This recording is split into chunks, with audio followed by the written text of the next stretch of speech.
명나라를 만든 황제, 주원장의 트라우마가 만든 나라. 주원장만큼 한 개인이 중국 역사에 영향을 미친 경우는 좀처럼 없다. 그는 1500년 만에 처음 평민 출신으로 황제에 오른 인물이었다. 가난한 농부의 자식으로 태어나 어린 시절부터 몽골인 관리들의 수탈을 겪어야 했고, 가난과 질병으로 식구들을 모두 잃고 탁발승이 되어 동량을 했는가 하면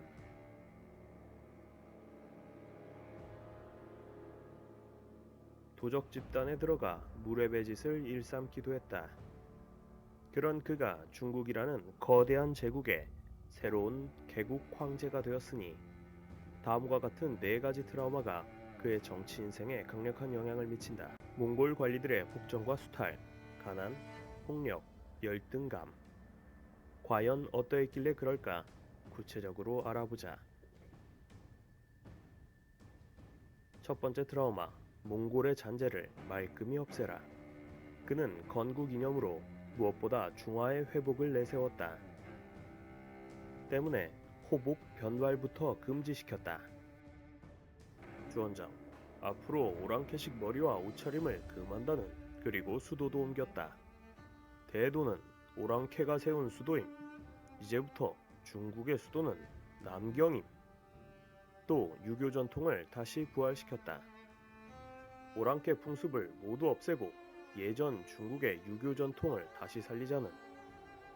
어떻게 말입니까, 폐하? 유학자들을 관리로 대거 등용하겠어. 그러니까 유학자 양성을 위한 학교도 만들고 과거 제도도 크게 활성화하라는. 예, 폐하. 그리고 백성들에게도 유교 생활을 정착시키기 위해 유교를 알리도록 해야겠어. 유교가 무엇입니까? 거외 경교 경전에도 10계명이라고 있잖아. 내가 만든 건 6계명인. 그래서 유교, 오케이? 6유의 내용은 이렇다.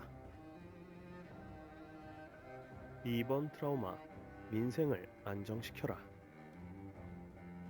가난으로 힘들게 살았던 주원장은 무엇보다도 농민들을 보호하고 농업을 장려하려는 정책에 심혈을 기울인다.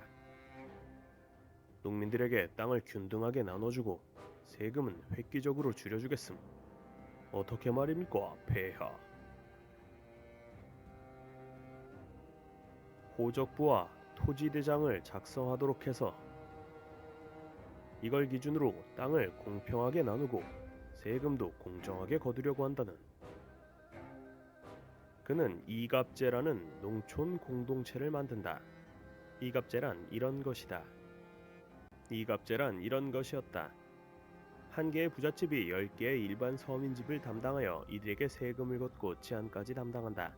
그리고 이런 부잣집이 10개 모여서 하나의 마을을 이루게 하고, 마을 이장은 1년마다 부잣집들 중에 돌아가면서 맡도록 하되, 마을 이장이 되면 호적을 작성하고 거둔 세금을 국가에 상납하도록 한다. 한마디로 부잣집 사람들이 공무원이 되는 거네. 하지만 마을 이장들은 무보수로 일하는 이들이었어.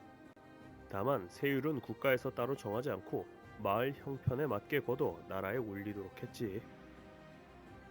무보수의 세금 자율권까지? 듣기엔 좋아도 현실적으로 무리 아님?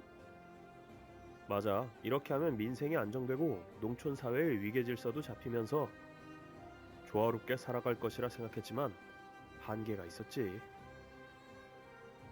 어떤 한계점?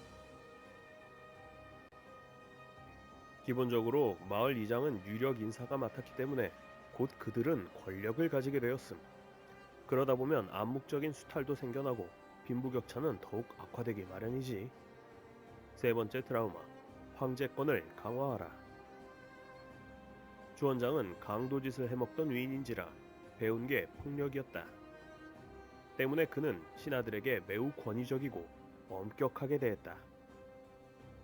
어느 정도였냐면 그의 앞에서 말을 할 때는 관료들은 무릎을 꿇고 발언을 해야 했음.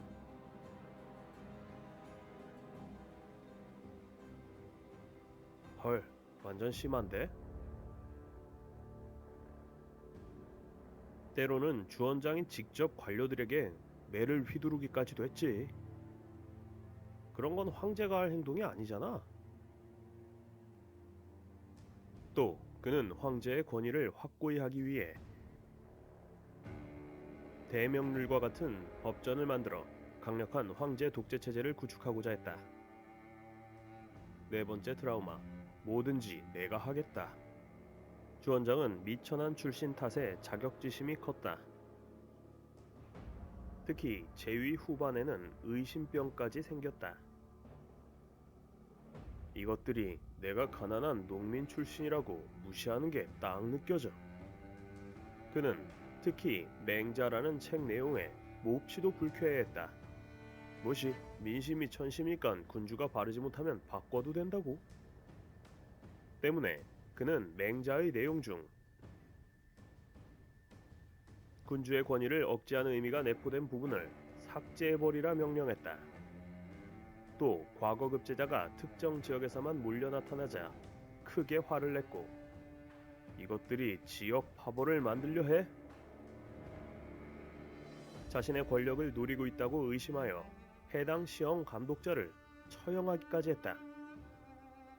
그의 의심병은 그칠 줄 몰라 급기야 궁정수비대를 비밀경찰로 전환하여 관료들의 일거수일투족을 감시하고 정치범죄를 낱낱이 캐내게 했으니 조금이라도 의심이 된다 싶으면 관리들은 가차없이 목이 날아갔고 파직당했다는 게 아니라 진짜 사람 목이다. 결국 14년간의 무지막지한 수색 검찰로 무려 10만의 관리가 목숨을 잃게 된다. 뜨억! 완전 킬링필드네. 맞아. 때문에 당시 지식인들은 서로 관직에 나서지 않으려 몸을 사리곤 했지. 때문에 한족의 재통치는 문인들에게 있어 오히려 더 큰 고통이었다. 사실 주원장은 제국을 제대로 다스리지 못한 자신의 무능함에 실망했기 때문에 더욱더 전제적으로 권력을 휘두른 면이 있었어. 열등감이 여러 사람 힘들게 만드네. 하지만 그의 열등감은 자기 자신조차도 굉장히 피곤하게 만들었다. 주원장은 재상을 신뢰할 수 없던 나머지 크고 작은 모든 문제에 대해서 스스로가 관리를 직접 대면하는 등 마치 재상처럼 행동했기 때문이다. 진시황처럼 주원장도 막대한 문서들을 모두 직접 검토하고 모든 문제를 스스로 처리하려고 했었지.